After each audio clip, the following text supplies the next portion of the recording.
mu mwanya muto Dans très peu de temps, ijambo ry'Imana baduhaye nk'icivugo kino gikorane le thème de la parole de Dieu qu'ils nous ont donné pour cette croisade, ni ibyakozwe n'intumwa igice cya gatatu c'est dans Actes des Apôtres chapitre 3, umurongo wa gatandatu. chapitre 3, verset 6. Petero aramubarira ati feza n'izahabu ntabyo mfise, ariko icyo mfise ndakiguha. Mu izina rya Yesu Kristo umunyanazareti, va hasi utambuke. Actes des Apôtres chapitre 3, verset 6. Alors Pierre lui dit, je n'ai ni argent ni or, mais ce que j'ai, je te le donne au nom de Jésus-Christ de Nazareth. Lève-toi et marche. Amen. Munkundire nongere ku murongo wa 16 muri icyo gice nyene. Permettez-moi d'ajouter le 16e verset de ce même chapitre. Havuga ngo kandi uwo mubona kandi muzi, kuko yizeye izina ry'uwo, iryo zina ryamuhaye inkomezi, mbere ukwizera ahawe nawe niko kumukirije rwose imbere yanyu mwese. L'Acte des Apôtres, chapitre 3, le 16e verset, c'est par la foi en son nom que son nom a raffermi, celui que vous voyez et connaissez. C'est la foi en lui qui a donné à cet homme cette entière guérison en présence de vous tous. Amen. Nkundire ko amajambo nongere ko ijambo riri mu gitabo Pawulo yandikiye Abanyefeso igice cya mbere umurongo wa gatatu. Permettez-moi d'ajouter à ces paroles la parole que Paul a écrite aux Éphésiens. Chapitre 1, verset 3. Le premier chapitre, Verset 3. le 3e verset. Imana y'umwami wacu Yesu Kristo ariyo se iragahezagirwa, yaduhezagiriye imihezagiro yose y'imwemu ahantu ho mu ijuru muri Kristo. L'épître de Paul aux Éphésiens, chapitre 1er, verset 3. Béni soit Dieu, le Père de notre Seigneur Jésus-Christ, qui nous a bénis de toutes sortes de bénédictions spirituelles dans les lieux célestes en Jésus-Christ. Amen. Ngomba kukubwira ngo ndanakwibutsa Ce soir, j'aimerais te dire, byose byuraniye muri izina rya Kristo Yesu. ce soir, je veux te dire et je te rappelle que tout est Urashobora ko concerné dans le waje nom kuno de Jésus. mugoroba Peut-être que tu es venu ce soir witeze ko umwami akugirira et tu igitangaza. attends que le Seigneur te fasse un miracle. Birashoboka C'est kuko possible. wumvise ko umukozi w'Imana apotre yaje Car tu ukavuga as ngo ndagiye. tu as entendu Ariko que le ngenda serviteur de kubwira Dieu apôtre est venu et tu as dit je pars. Ngira ndakubwira ngo Mais j'aimerais te dire, byose tout biri mu mwami wacu Yesu Kristo. se trouve dans notre Seigneur Jésus-Christ. Iryo zina niryo ryatumye Petero abwira kijya kimuga C'est son nom qui a fait que Pierre dise au paralytique, amafeza n'amazahabu nabyo mfise, j'ai pas de l'or et de l'argent, ariko hari uwo mfise mais il y a celui que j'ai arengeye amafeza qui est n'amazahabu. au-delà de l'or et de Hari l'argent. izindi ngabire Il mfise y a d'autres dons que zirengeye j'ai amafeza qui sont n'amazahabu. très importants que de l'or et de Ndafise umwami l'argent. Yesu J'ai le Seigneur ari Jésus muri qui jewe. est en moi. Uyo mwami Yesu Et ce roi Jésus, iryo kuguhagurutsa, te faire lever, iryo gutuma utambuka, te faire marcher, ibyo arabishoboye. il est capable de le faire. Aca aramubwira ngo muri iryo zina, Et il lui a dit dans son iryo nom, zina ryangiriye neza, dans son nom qui m'a fait iryo du bien, nakubwiriyemwo, c'est dans son nom que je te Ngo dis, haguruka. lève-toi maze et utambuke. marche. Zion Temple Zion ni muri Temple, iryo zina c'est dans son nom ryabahagurukije qui vous a levé kuva muri ya myaka mutangura, depuis les années que vous avez maze commencé. rirabafata ukuboko Il vous a pris par la rirababwira main. ngo reka Il mutambuke. vous a dit marcher. N'iryo zina C'est son nom najye kubabwira, que je suis venu vous dire. iryo zina Son nom, ririmwo vyose. dans son nom il y a tout. birimwe vyose. Il y a tout. Naco gituma musomye neza igice cya kane Lorsque vous lisez très bien le muri chapitre kiriya gitabo 4, cy'ibyakozwe dans n'intumwa, ce livre d'Actes des Apôtres, Petero na Yohana baraye mu ibohero. Paul était dans la... Petero na Yohana, Paul et Jean étaient dans la Pierre. prison. Paul et Pierre étaient en prison. Pierre et Jean Pierre et Jean étaient en prison. babaraje mu ibohero. Ils ont passé la nuit en prison. Abanyabwenge, Et les mages, abaherezi bakuru, les grands sacrificateurs, icyo babasabye cyari kimwe. la chose dont ils leur ont demandé est une seule Bababwiye chose. ngo Ils lui ont dit, nimuhagarike arrêtez, kuvuga muri iryo zina. arrêtez de parler dans Icyo son nom. tubabujije, C'est ça dont nous vous hagarika arrêtez kuvuga muri iryo de zina. parler dans son nom. Ntimusubira kubwira umuntu n'umwe Ne parle à personne iryo zina, les choses de son nom. kuko iryo zina Parce que son nom, niryo ryatugize bo turi. c'est son nom qui a fait de nous qui nous Hallelujah. sommes. Alléluia. Iryo zina Son nom, byose birimwo. tout est renfermé, sont renfermés Nicyo dans son gituma nom. Pawulo yandikiye abanyefeso C'est pourquoi Paul a écrit aux Éphésiens. yababwiye ngo Il leur a dit, ngo Imana y'umwami wacu Yesu Kristo le Dieu de notre Seigneur ariyo Jésus-Christ, se qui est le Père, iragahezagirwa. qu'il soit béni. Nubwo ari Imana iduhezagira, Même si c'est le Dieu qui nous bénit, Pawulo avuga ngo iyo Mana Paul a dit que son Dieu soit béni. haleluya. Alléluia. Ngo kubera iki? Pourquoi? Ngo yaduhezagiriye Il nous a bénis imihezagiro yose de y'imhemu toutes sortes de bénédictions spirituelles muri Kristo. en Jésus-Christ. Ibyo dukeneye byose, Tout ce dont nous nimba ari avons besoin, uguhaguruka, si c'est se nimba lever, ari gutambuka, si c'est marcher, biri muri Kristo tout se Yesu. trouve en Jésus-Christ. Niyo biri, C'est en Jésus-Christ que niyo tout se trouve. byugaraniye. Tout se renferme en Jésus-Christ. Haleluya, Alléluia. haleluya. Alléluia. Ubuntu nibwo bwankijije, C'est la grâce qui m'a sauvé. ubwo kwizera Mwana w'Imana Par la foi au Fils de agizwe Dieu. nagizwe kuba ndiwe, Je suis devenu qui je suis. ubwo kwizera icyo yakoze, En croyant à ce qu'il a fait, narahariwe j'ai été pardonné. naracunguwe J'ai été sauvé. tumwana w'Imana Et je suis enfant tumuraganwa de Dieu. tumuraganwa Je suis na héritier Kristo avec Jésus.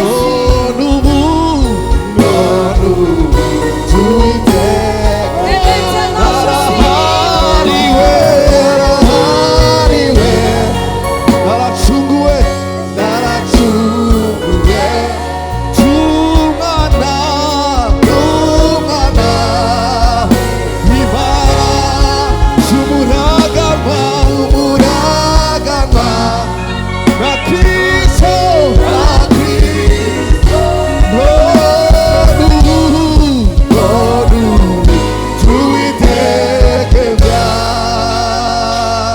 munkundire mvuge ibintu bike cyane Permets-moi de vous parler de twarongeye muri uwo mwami quelque wacu Yesu chose que nous Kristo. avons reçu dans le Seigneur Jésus. Numvise kuri uno munsi wa mbere J'ai entendu que ce premier jour, nobanza ko twibukanya j'aimerais vous rappeler igikorwa cya Kristo l'œuvre de Jésus mu bugingo bwacu, dans notre vie. kuko ibyo tworondera byose Parce que tout ce que nous pouvons chercher biri muri Kristo Yesu. se trouve en Jésus-Christ.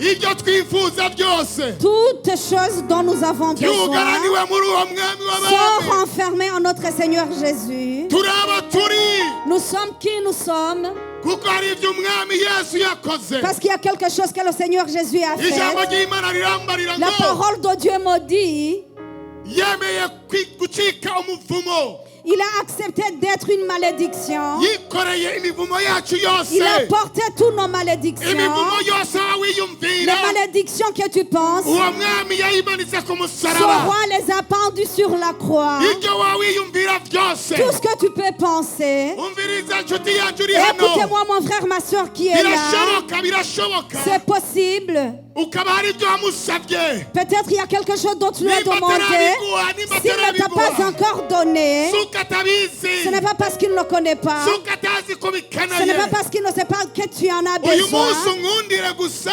Aujourd'hui, permets-moi subira ndakwibutse de te rappeler yuko uyo mwami Yesu, parce que ce roi Jésus, uwo mwami Yesu ce roi Jésus, arakuzi il te connaît kandi arifuza kukugirira neza. et il veut te faire du bien. Haleluya. Alléluia. Arifuza yuko uhaguruka Il veut que tu te lèves ugatambuka. et que tu marches. Umviriza ngo muri Kristo Yesu, Écoutez, en Jésus-Christ, Imana yaradutoranije le Dieu nous a choisis itangiro ry'isi ritarashigwaho avant la création, kugira ngo tube avant le abera, fondement de la terre pour que nous soyons saints, tutagira agasembwa sans tache, imbere yayo, devant lui, turi mu rukundo. en amour, Muri Kristo en Yesu Jésus-Christ. niho Imana C'est yadutoranirije là où Dieu nous a choisis kugira ngo pour que tubabera, nous soyons saints, pour que tubabera, nous soyons saints, pour tubabera, que nous soyons saints, tutagira sans agasembwa tache, imbere yayo. devant lui. Ikigira kabiri, La deuxième chose, muri Kristo en Jésus-Christ, Imana yagize imigambi kera Dieu a planifié ko depuis duheshwa si na longtemps Kristo gucika abana bayo ku bwayo, que c'est Jésus qui nous permet de devenir ses ngo enfants par lui. bamwakiriye bose Tous ceux qui l'ont accueilli, yabahaye ububasha il les a donné la bwo possibilité gucika abana de b'Imana. devenir enfants de Dieu. Nicyo gituma twegera C'est atabwoba, pourquoi nous nous approchons sans nicyo gituma crainte. twegera C'est pourquoi nous nous approchons atabwoba, sans crainte. kuko twacitse abana Parce que nous bayo, sommes devenus ses twacitse enfants. abana Nous sommes b'Imana. devenus les enfants de Dieu.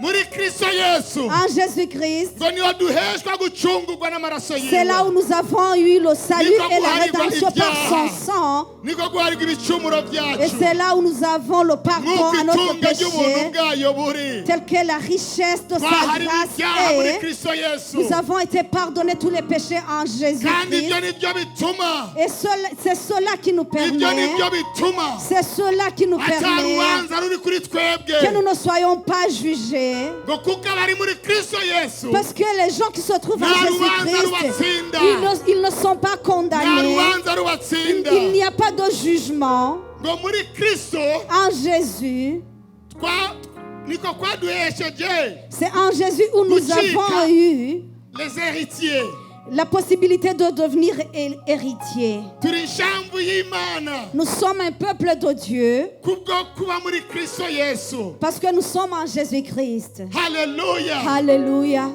haleluya. Alléluia. Muri Kristo Yesu En Jésus-Christ, niho twaronkeye mpwemu yera, c'est là où nous avons eu le Saint-Esprit. niho mpwemu yera twamuronkeye. C'est là où nous avons eu le Saint-Esprit. Ukeneye kuronka mpwemu yera, Est-ce que tu as besoin du ubanza Saint-Esprit? kwakira umwami Yesu, Tu dois d'abord ubanza recevoir le kugira Seigneur Jésus. imigenderanire myiza Tu na dois Kristo devoir Yesu, avoir de bonnes relations avec le maze Seigneur akaguha Jésus. mpwemu Et yera, après, il te donne le Saint-Esprit. akaguha umufasha, Il te donne l'aide ariwe mpwemu yera. qui est le Saint-Esprit. Muri Kristo Yesu En Jésus-Christ, ngo hamwe twari tugipfuye, nous étions morts twishwe n'ibicumuro byacu, par nos péchés. yatugiranye bazima na Kristo. Et il nous a rendu la vie avec le Seigneur Jésus. Jésus. Et c'est la grâce qui nous a Muri sauvés. Kristo En Jésus, Imana yatuzuranye nawe, Dieu nous a ressuscités umviriza avec ngo lui. twicarikana nawe Et il nous a fait asseoir avec lui dans les lieux célestes en Jésus-Christ. haleluya. Alléluia. Yatwicarikanye na Kristo Il nous a fait asseoir avec Jésus mu ijuru. au ciel. Haleluya. Alléluia. Nacyo gituma bwoko bw'Imana C'est pourquoi, peuple de Dieu, ibyo guhaguruka le fait de se lever no gutambuka, et de marcher, reka tubanze twunge ubucuti n'uwo mwami wacu Yesu Kristo. Il faut d'abord créer de bonnes relations avec le Seigneur Ibindi Jésus-Christ. bisigaye byose Et tout le reste bica bigenda neza. vont bien se passer.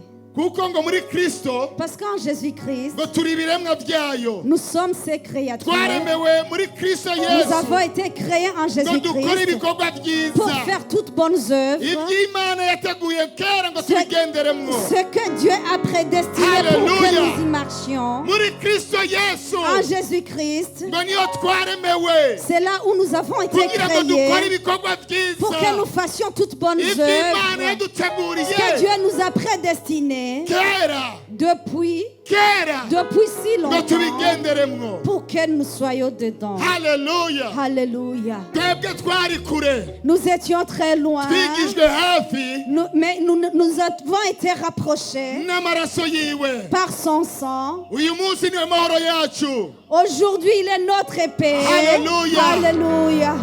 Haleluya. Alléluia. Twebwe bari twaratandukanijwe n'Imana. Nous qui étions séparés de Dieu Kubw'igikorwa Kristo yakoze ku par musaraba. l'œuvre que le Seigneur Jésus a faite sur la croix. Uyu munsi Aujourd'hui, twarigijwe hafi. nous sommes rapprochés. Twasubijwe mu rugo rw'Imana. Nous sommes revenus dans l'enclos de Ni Dieu. nacyo gituma abana C'est b'Imana pourquoi, enfants de Dieu, tudakwiye kwiganyira. nous ne devons pas nous plaindre. Tudakwiye Nous kwiganyira. ne devons pas nous plaindre Kuko turi mu rugo kwa parce que data. nous sommes dans la maison de notre Turi mu Père. rugo kwa Nous sommes dans data. la maison de notre Père. Haleluya. Alléluia.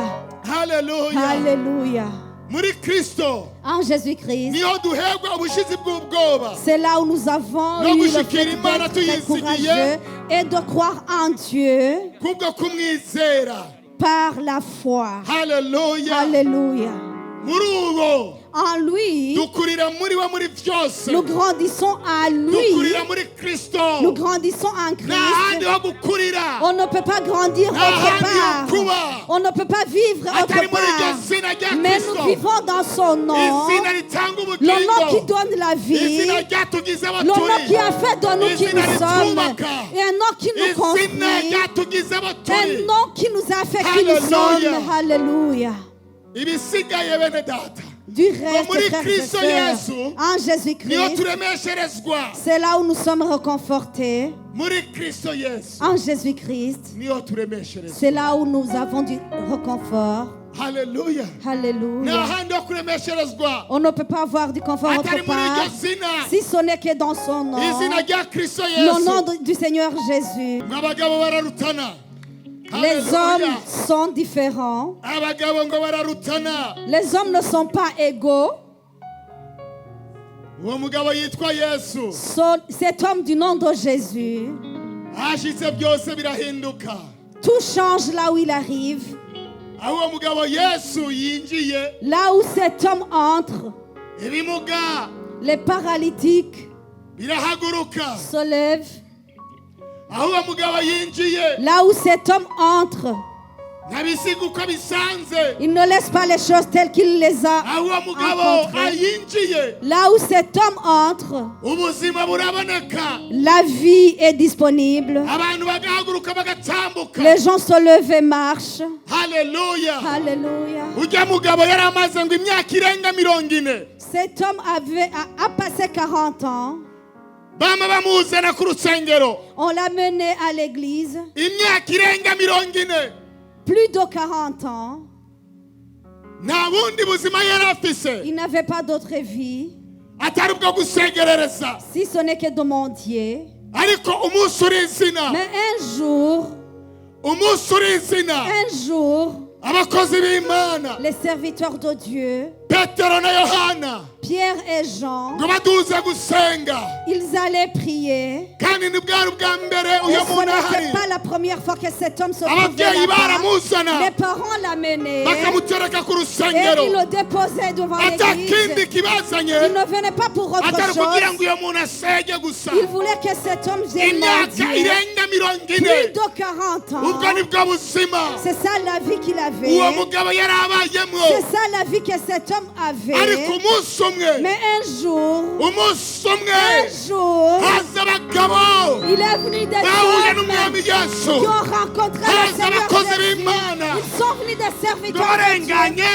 Et lorsqu'ils passaient, kijya kimuga le paralytique, ngo kiramwitegereza ils l'ont regardé. kiramwitegereza Ils les ont regardés. kirakiyumvira ngo Ils bano croyaient, bagabo ndabakuramwo menshi je vais avoir beaucoup Ati uyu d'argent devant munsi, ces hommes. uyu munsi ndaronka kurya inyama Aujourd'hui, je vais avoir beaucoup d'argent Uyu pour manger munsi, de la viande. Aujourd'hui, ndaza kuronka je vais ayo avoir kurya de l'argent amachips pour manger des frites. ariko ngo petero Mais aramwitegereza Pierre l'a regardé. petero aramwitegereza Pierre l'a regardé. aramubwira ngo umviriza Il lui a dit, écoutez, muri jewe hariho umwagabo yitwa à yesu moi, il y a un homme qui s'appelle Nabonye ibyo Jésus. ukeneye. J'ai vu ce dont il a Nabonye besoin. ibyo J'ai ukeneye. vu ce dont il a besoin. ndazi uri Je kuranyitegereza sais que tu me fixes et tu me regardes. wibaza ko ni nka ba Tu crois bandi que je suis comme les autres. ba bandi Comme les autres. barengana gusa Qui passent bakaguha seulement. Ils amafaranga te donnent de l'argent. aramubwira ngo umviriza Ils lui ont dit, turafise écoutez, ikirenge nous y'amafaranga avons ce qui est très important que turafise de ikirenge l'argent. y'amafaranga Nous avons ce qui est très mbere important que y'amafeza l'argent. n'amazahabu uri kuradusaba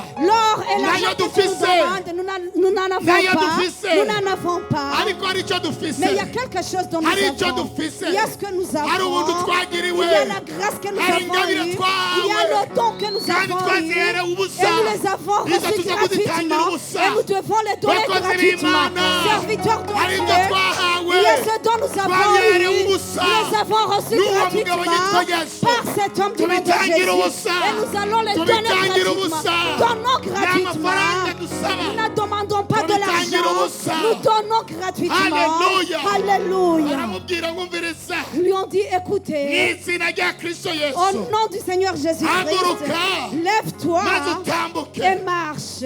haleluya Alléluia. mbega inkuru nziza Quelle bonne kuri uyu nouvelle. mugabo Dans cet yari homme, amaze imyaka il venait de passer Irenga 40 ans. mirongo ine. Il venait de passer plus de 40 ans. Asengerereza. Il demandait de uyu munsi l'aumône. agirirwa ubuntu Et ce jour, il a eu de grâce. mwene data uri ngaha Mon frère, ma soeur qui est là, hari ibyo jewe ntashobora kugukorera il y a ce que je ne peux pas faire pour toi. hari ibyo dr apotre gitwaza adashobora Il y kugukorera a ce que le docteur apôtre Paul Guittoise ne peut pas faire ariko hari pour umugabo toi. yitwa yesu Mais il y a un homme du nom de Jésus. hari umugabo yitwa yesu Il y a un homme du nom de Jésus. hari umugabo yitwa yesu Il y a un homme du nom de Jésus. hari umugabo yitwa Il y yesu a un homme du nom de Jésus. Oh, uyu mugabo yitwa yesu Cet homme qui s'appelle Jésus, yose il arabishoboye est capable de tout yose faire. Il arabishoboye est capable de tout faire. yose arabishoboye Il est capable de tout n'uyu faire. mugabo ndiko ndakubwira C'est cet homme dont je te parle. n'uyu mugabo ndiko C'est ndakubwira cet homme dont je te parle. ndazi uramuzi Je sais que tu le kwari connais. ukukwibutsa gusa C'est seulement te rappeler. kwari ukukwibutsa gusa Je te rappelais kugira ngo twakire umukozi w'imana pour que nous accueillions le nkundira serviteur de Dieu. ndangiriza kuri bino bintu bibiri gusa Permets-moi de terminer avec ces deux choses. icya mbere La première chose, turiko muri kano gacerere nyene dans son silence, icyo nagusaba ce que je te demande, bandanya kurondera kugiranira ubusabane na kristo yesu cherchez la communion avec le Seigneur Jésus. nimurondera ibitangaza Ne cherchez pas de miracle, ariko murondera nyene mais ibitangaza cherchez celui qui Hallelujah. produit des miracles. rondera nyene ibitangaza Cherchez celui qui kuko produit uyo des niwamugira miracles. uyo niwamuronka Si tu as cet homme ukabana nawe akaramata et que tu vives avec azoguha lui, ibyo ukeneye il va te donner tout ce dont tu as besoin. haleluya Alléluia. yesu yatubwiye ngo Jésus nous a dit, nimwaguma muri si jewe vous restez en moi, amajambo yanje akaguma muri et que mes mwebwe paroles demeurent en vous, musabe icyo mugomba cyose demandez tout ce dont vous avez kizobabera besoin. kuno Et cela se passera ainsi. kizobabera kuno Et cela se passera kuko ibyo ainsi. dusaba Parce que ce dont nous avons bishobokera besoin abizera est possible pour ceux qui croient. bishobokera abakiriwe mwami Tout ce dont nous avons besoin sont Alléluia. possibles à ceux qui ont reçu ce abizeye uwo roi. mwami Ceux qui ont foi à ce roi bakamugira et qui ont fait de lui umwami w'ubugingo le bwabo roi et le sauveur de leur uyo vie. niyo iurize Cela est Nahurira. possible pour celui qui croit. nahurira Même si tu pleures, arakumva amarira yawe il t'entend, il voit tes abandi pleurs. badashobora kukubona Là où les autres ne te voient uwo pas, mwami yesu arakubona le Seigneur Jésus te voit. uyo mwami yesu arakubona Le Seigneur Jésus te voit. agacaza akaguhumuriza Et il vient et te donne du confort. ikigira kabiri La deuxième chose, ntiyagira icyo wiganyira ne te plains pas, ngo ariko muri byose mais dans tout, ibyo ugomba tout ce dont tu as besoin, ubimenyesha Imana parle à Dieu mu gusenga en priant no mu kwinginga et en suppliant, bifatanije en intercédant avec no gukenguruka. la louange. Haleluya, Alléluia, haleluya. alléluia. Ibyo yakoreye Moyize Tout ce qu'il a fait à Moïse, ashobora kubigukorera. il peut le faire pour toi aussi. Ibyo yakoreye Sara Tout ce qu'il a fait à Sarah, ashobora kubigukorera il umwami. peut le faire pour toi aussi. Ibyo yakoreye Lazaro Ce qu'il a fait à Lazare, ashobora kubigukorera. il peut le faire pour toi aussi. Ibyo yakoreye ya mpumyi, Ce qu'il a fait au muet, ya mpumyi à l'aveugle, ashobora kubigukorera. il peut te le faire à toi aussi. Ibyo yakoreye kijya kimuga Ce qu'il a fait au paralytique, ashobora kubigukorera. il peut le faire pour toi aussi. Haleluya, Alléluia, haleluya. alléluia. Korana konzi nzira chamo. Je ne sais pas comment il agit, même les chemins par lesquels il passe, je ne les connais pas. La seule chose que je sais qu'il crée du chemin. Il ne peut pas manquer de moyens.